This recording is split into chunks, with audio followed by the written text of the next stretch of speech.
இந்த பொண்ணுடைய பேரண்ட்ஸ் இறந்து போனதுக்கு அப்புறமா இந்த ஃபேமிலில இருக்கிற மெம்பர்ஸ் தான் இந்த பொண்ணை அடாப்டும் பண்ணிருக்காங்க. இந்த பொண்ணு தான் திங்ஸ் எல்லாத்தையும் பேக் பண்ணிட்டு இந்த வீட்டுக்கும் வராங்க. பட் இவங்க நோட் புக்லயும் யாரோ எழுதியிருக்காங்க, இந்த ஃபேமிலில இருக்கிறவங்க எல்லாருமே ரொம்ப கெட்டவங்கன்னு. இந்த பொண்ணு அதை பார்த்து குழம்பி போய் சடனா அந்த இடத்துக்கு ஒரு பையனும் வரான். இந்த பொண்ணு ரொம்ப அழகா இருக்கிறதுனால இவளுடைய அழகுலையும் மயங்கிடுறான். இந்த பொண்ணையும் அந்த வீட்டுக்குள்ள கூட்டிட்டு போயிட்டு ரூமோடைய கேட்டையும் லாக் பண்ணிட்டு சடனா அந்த பொண்ணுகிட்டையும் போயிட்டு நீ ரொம்ப அழகா இருக்க, உன்னைய பார்த்தது எனக்கு ரொம்பவே பிடிச்சிருக்கு, என்னுடைய ப்ரப்போசலை அக்செப்ட் பண்ணிக்கோன்னு சொல்லி அந்த பொண்ணை ரொம்ப கட்டாயப்படுத்திட்டு இருக்கிறான். அப்பன்னு பார்த்து இந்த பொண்ணு அந்த பையனை நல்லாவே அடிச்சிடுறா, வந்து கதவையும் தட்டிட்டு இருக்கிறா. சத்தம் கேட்டு அந்த பொண்ணுடைய அண்ணனும் அந்த இடத்துக்கு வந்து பாக்குறான். அவங்க அண்ணனை பார்த்ததும் இந்த பையன் ரொம்பவே பயந்து போய் அந்த பொண்ணையும் பிடிச்சி அவங்க அண்ணன் மேல தள்ளி விட்டுறான். அவங்க அண்ணனை பார்த்து ரொம்பவே பயந்து போயிட்டு அந்த பொண்ணு கிட்டையும் நான் நடந்துகிட்டதுக்கு மன்னிப்பு கேட்டுட்டு அங்கிருந்து போயிடுறான்.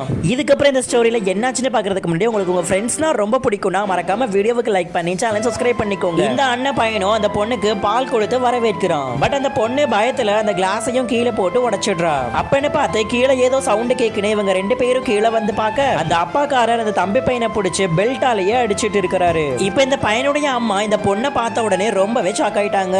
ஏன்னா இந்த பொண்ணு பாக்குறதுக்கு இவங்க ஹஸ்பண்டுடைய எக்ஸ் கேர்ள் ஃப்ரெண்ட் மாதிரியே இருக்கிறா. அதுக்கப்புறமா அவங்க ஃபேமிலில எல்லாரும் சாப்பிடுறதுக்காக உட்கார்றாங்க. அப்பவும் வந்து அந்த தம்பி பையன் இந்த பொண்ணு கிட்ட மன்னிப்பு கேட்கிறான். இந்த தம்பி பையனும் அந்த பொண்ணு கிட்ட என் அண்ணன் கிட்ட இருந்து மட்டும் நீ தள்ளியே இரு, அவன் ரொம்ப கொடூரமானவன் அப்படின்னு சொல்லிடுறான். இந்த பொண்ணு அன்னைக்கு ஃபுல்லா அதை பத்தியே யோசிச்சுட்டு இருக்காங்க. அங்க இருக்கிற மேடு கிட்ட இதை பத்தி கேட்கும்போது அப்படிலாம் இல்லமா, அந்த பெரிய தம்பி ரொம்ப நல்லவர் தான் அப்படின்னு சொல்லிடுறாங்க. பட் சடனா ஏதோ சவுண்ட் கேக்குன்னு இந்த பொண்ணு கீழே வந்து பார்த்தா இந்த தம்பி பையன் மாடிப்படியில இருந்து கீழே உருண்டு கிடக்குறான். அந்த இடத்துக்கு வந்து இந்த அண்ணக்காரனும் ரொம்ப கொடூரமா ரத்த கரையோட இருக்கிற கோலி குண்டு எல்லாத்தையும் அவங்க மேல போட்டு பேய் மாதிரி பிஹேவ் பண்றான். இதை பார்த்துட்டு இந்த பொண்ணு ரொம்பவே ஷாக் ஆயிட்டா.